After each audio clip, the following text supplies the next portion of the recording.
Mozilla, developer of the Firefox internet browser, has argued that more must be done to keep Donald Trump and other bad actors out of cyberspace, prompting many to vow to never use the group's services again.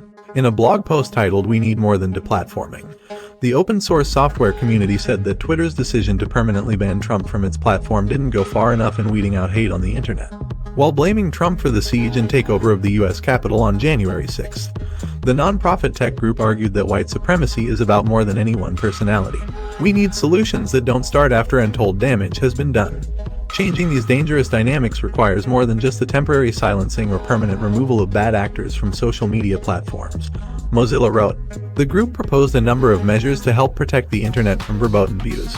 Internet ads should list who paid for them, how much they are paying, and who is being targeted, Mozilla said.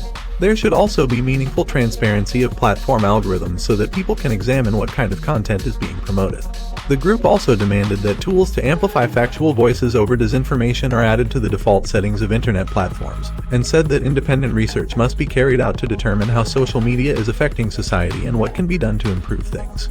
The blog post concluded by stating that the answer to Trump and other allegedly bad voices was not to do away with the internet, but rather to build a better one that can withstand such challenges. Mozilla tweeted the statement, claiming that the unrest at the Capitol was the culmination of a 4-year disinformation campaign orchestrated by the president. The statement was not particularly well received on social media. However, many Twitter users said they would no longer use Firefox, as a protest against Mozilla's unvarnished political posturing. Others argued that the statement was a clear example of how big tech is able to control the narrative. "You quieted voices you didn't like until violence occurred.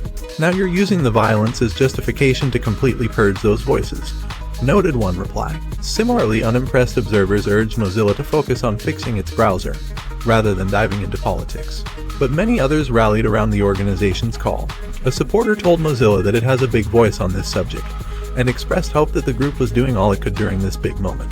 Trump was booted off Twitter on Friday, prompting both applause and jeers.